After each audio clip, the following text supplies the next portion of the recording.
Recently, Ukrainian military correspondent Konstantin Mashovets stated that Ukrainian forces are maintaining their positions in Novonikolaevka. Analysts from the Institute for the Study of War have voiced the situation in Sumy region.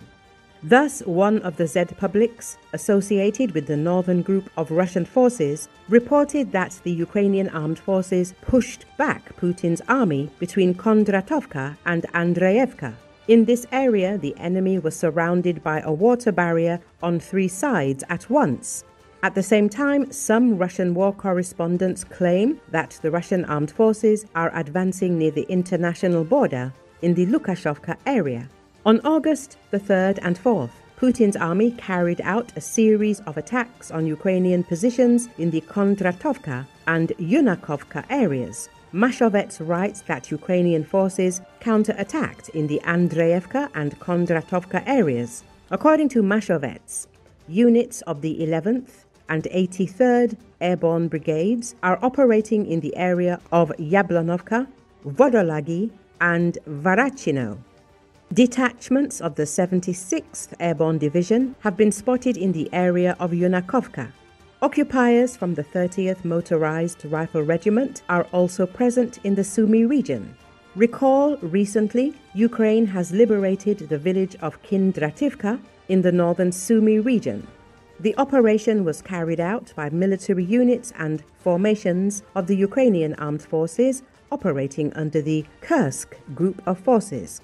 Soldiers from the Alliance Division Assault Battalion of the 225th Separate Assault Regiment spearheaded the liberation effort. Kondratovka had been liberated by military units and subdivisions of the Defense Forces of Ukraine, which are part of the Kursk group of forces, as well as by forces and resources under the command of the senior officer, the armed forces stated. Stabilization measures are currently underway in the liberated settlement, they added.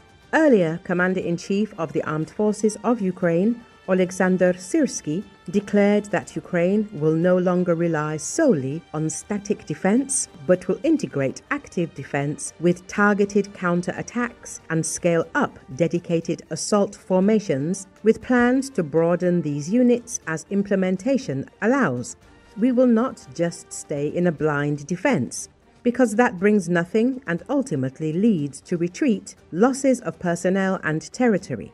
Syrsky said, emphasizing the shift toward a more dynamic strategy.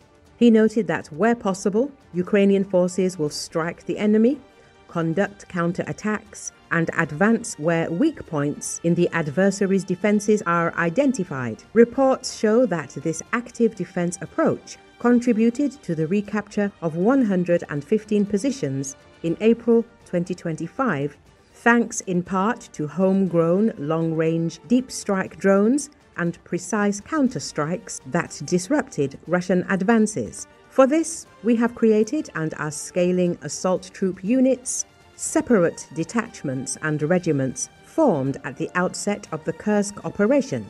He continued, these formations are now engaged across the most challenging sectors of the front, countering enemy successes and liberating our settlements as demonstrated in the Sumy region, Syrsky explained.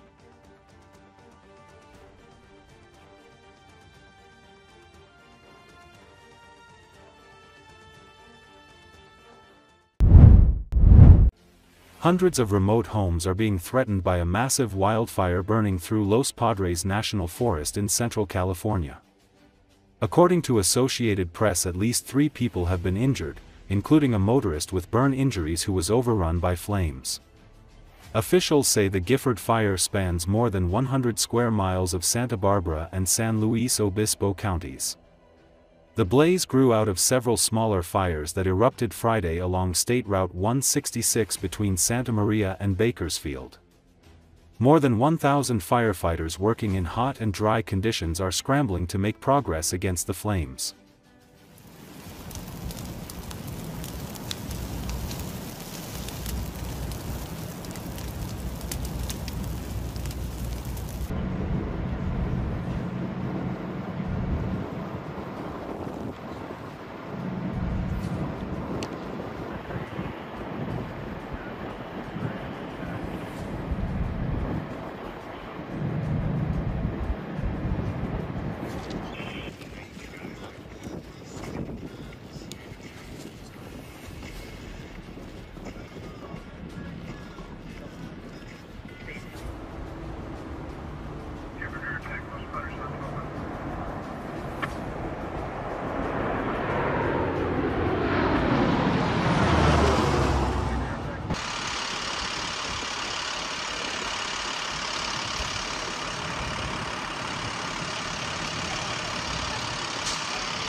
Images of Russian youth taking selfies against the backdrop of an oil base that started burning in Sochi after a Ukrainian drone attack have gone viral on social media and have caused a stir in society.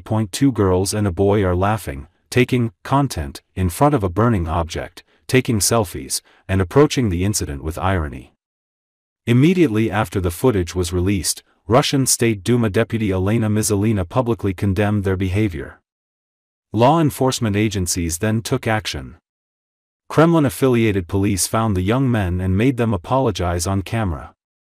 They said they were drunk at the time of the incident and regretted their actions. Recall, Ukrainian drone attack has sparked a fire at an oil depot in Sochi, the southwestern Russian resort that hosted the 2014 Winter Olympic Games, local authorities say. The attack came a day after Ukraine's military said it struck the Ryazan oil refinery in central Russia, causing a fire. Ukraine has regularly hit Russian oil and gas infrastructure in response to attacks on its own territory since Russia began its war in February 2022. Airstrikes on Sochi, about 400 kilometers southeast of the Ukrainian border, are relatively rare compared with other Russian cities. However, Ukrainian drone attacks killed 2 people in the region late last month, according to local authorities.